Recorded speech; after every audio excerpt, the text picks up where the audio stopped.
जनता party all India level पर एक फैसला होया कि असी 7 अप्रैल तो लैके 20 अप्रैल तक समाजिक न्याय पखवाड़ा इस रूप च असी मना रहे हैं। ਉਹਦੇ ਵਿੱਚ अलग-अलग टाइम पे केंद्र सरकार ने फिर पार्टी ने सेवा के काम भी किए ने, अलग-अलग योजनावां लॉन्च भी किया।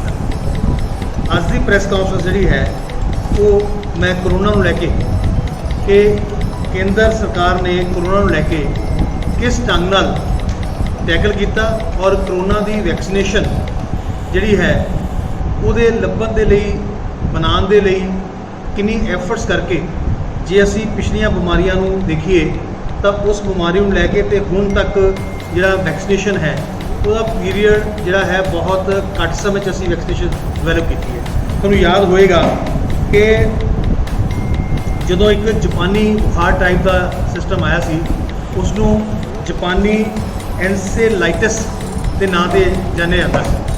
उसकी वैक्सीनेशन तैयार करने नूं 53 साल लगे सी।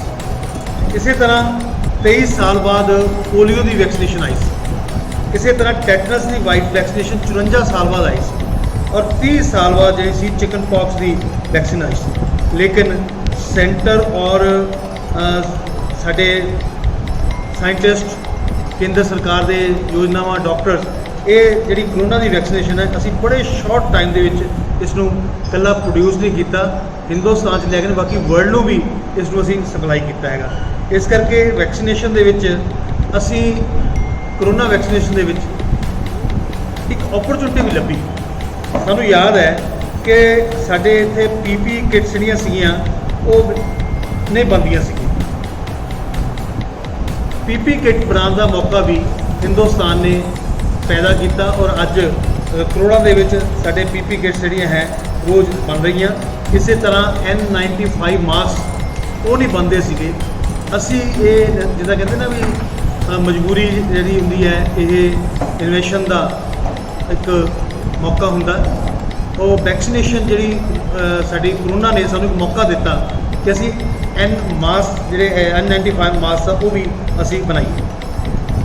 जिहड़ा फ्री वैक्सीनेशन का अनाउंसमेंट सी वो देश के प्रधानमंत्री ने 7 जून 2021 नूं कीती ते जिहड़ा 2021 का बजट सी ਉਹਦੇ ਵਿੱਚ 35,000 करोड़ रुपया फ्री वैक्सीनेशन ਲਈ रखा। लेकिन उस तो बाद इस बजट ਨੂੰ 39,000 करोड़ तक लेके गए 39 ਤੇ सेंटर गवर्नमेंट ने 5,000 करोड़ रुपया ਜਿਹੜਾ ਸੀ ਇਹ ਕੱਲੀ स्टेट ਨੂੰ देਣ ਦਾ फैसला किया और वैक्सीनेशन का ਜਿਹੜਾ काम है वो स्टेट्स ने पूरा किया। इस वेले टोटल 11 अप्रैल 22 तक जो मैं डाटा दे रहा 11 अप्रैल 22 तक असी टोटल 185.74 करोड़ जी डबल वैक्सीनेशन मिला के असी ये 185.74 डबल वैक्सीनेशन पहली वैक्सीनेशन और दूजी वैक्सीनेशन मिला के जी है हो चुकी है। 22 तक साढ़े कोल जिहड़ा ना ऑक्सीजन और गैस और उन्होंने प्यूरीफाई करके दा प्रोसैस है उन्होंने कहते हैं स्विंग PCA कहते हैं। खैर दूआ वर्ड ने इन्होंने लिखना या नहीं लिखना अपनी मर्जी है, लेकिन फिर भी जोड़े ऑक्सीजन सिलेंडर है जी गल की है ऑक्सीजन सिलेंडर असी 4,02,517 तो कंसनट्रेटेड 1,13,548 ये स्टेट्स को अलॉट कर चुके।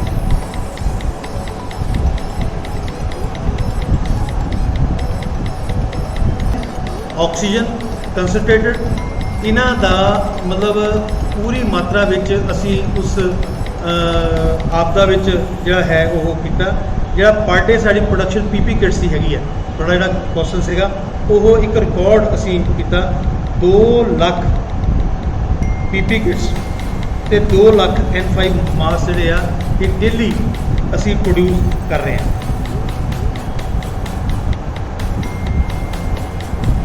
ਇਹਦੇ ਵਿੱਚ ਟੈਕਸਟਾਈਲ ਮਿਨਿਸਟਰੀ ਨੇ ਸਭ ਤੋਂ ਵੱਡਾ ਜਿਹੜਾ ਹੈ ਇਹ 'ਚ ਰੋਲ ਅਦਾ ਕੀਤਾ।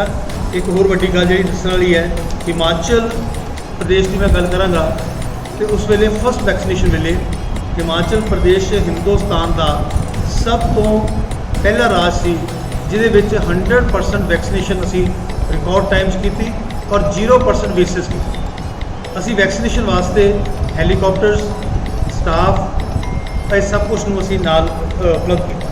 ਦੂਸਰੀ ਗੱਲ ਮੈਂ ਤੁਹਾਡੇ ਧਿਆਨ ਦੇਣਾ ਚਾਹੁੰਦਾ ਕਿ ਇਕੱਲੀ ਵੈਕਸੀਨੇਸ਼ਨ ਨਹੀਂ, ਕਰੋਨਾ ਦੇ ਟਾਈਮ 'ਚ ਅਸੀਂ ਫੂਡ ਵੀ ਉਸ ਵੇਲੇ ਜਦੋਂ ਕਰੋਨਾ ਆਇਆ ਉਸ ਵੇਲੇ ਫੂਡ ਵੀ ਲੋਕਾਂ ਨੂੰ ਪ੍ਰੋਵਾਈਡ ਕੀਤਾ। ਇਸ ਵੇਲੇ 90 ਕਰੋੜ ਲੋਕਾਂ ਨੂੰ ਅਸੀਂ ਜਿਹੜਾ ਹੈ ਉਹ ਫੂਡ ਪ੍ਰੋਵਾਈਡ ਕਰ ਰਹੇ ਹਾਂ। ਇਸ ਕਰਕੇ ਦਵਾਈ ਵੀ ਅਤੇ ਨਾਲ ਫੂਡ ਵੀ ਇਹ ਸਾਡੇ ਸਰਕਾਰ ਨੇ ਪ੍ਰੋਵਾਈਡ ਜਿਹੜਾ ਹੈ ਕੀਤਾ। ਮਤਲਬ ਕਰੋਨਾ ਦੀ ਆਪਦਾ ਦੇ ਵਿੱਚ ਮੈਂ ਸਮਝਦਾ ਕਿ ਪਾਰਟੀ ਔਰ ਸਰਕਾਰ ਦੋਨਾਂ ਨੇ ਮਿਲ ਕੇ ਇਸ ਦੇਸ਼ ਨੂੰ ਇਸ ਆਪਦਾ ਵਿੱਚੋਂ ਕੱਢਣ ਦੀ ਪੂਰੀ ਕੋਸ਼ਿਸ਼ ਕੀਤੀ ਹੈ। ਇਹੀ ਕਾਰਨ ਹੈ ਜਿੰਨਾ ਪ੍ਰਾਈਮ ਮਿਨਿਸਟਰ ਨੇ ਅਵੇਅਰਨੈਸ ਕੰਪੇਨ ਚਲਾਈ, ਉਹਦਾ ਕਾਰਨ ਹੈ ਕਿ ਚਾਹੇ ਉਹ ਡਾਕਟਰਾਂ ਦੀ ਹੌਸਲਾ ਅਫਜ਼ਾਈ ਸੀ, ਚਾਹੇ ਮਾਸਕ ਲਗਾਉਣ ਲਈ ਐਡਵਾਈਜ਼ਰੀ ਸੀ, ਹੱਥ ਧੋਣ ਲਈ ਐਡਵਾਈਜ਼ਰੀ ਸੀ, ਉਹ ਐਡਵਾਈਜ਼ਰੀ ਕਾਰਨ ਅੱਜ ਅਸੀਂ ਬਾਕੀ ਦੇਸ਼ਾਂ ਨਾਲੋਂ ਹਿੰਦੁਸਤਾਨ ਕੋਰੋਨਾ ਤੋਂ ਸੁਰੱਖਿਅਤ ਹੈ।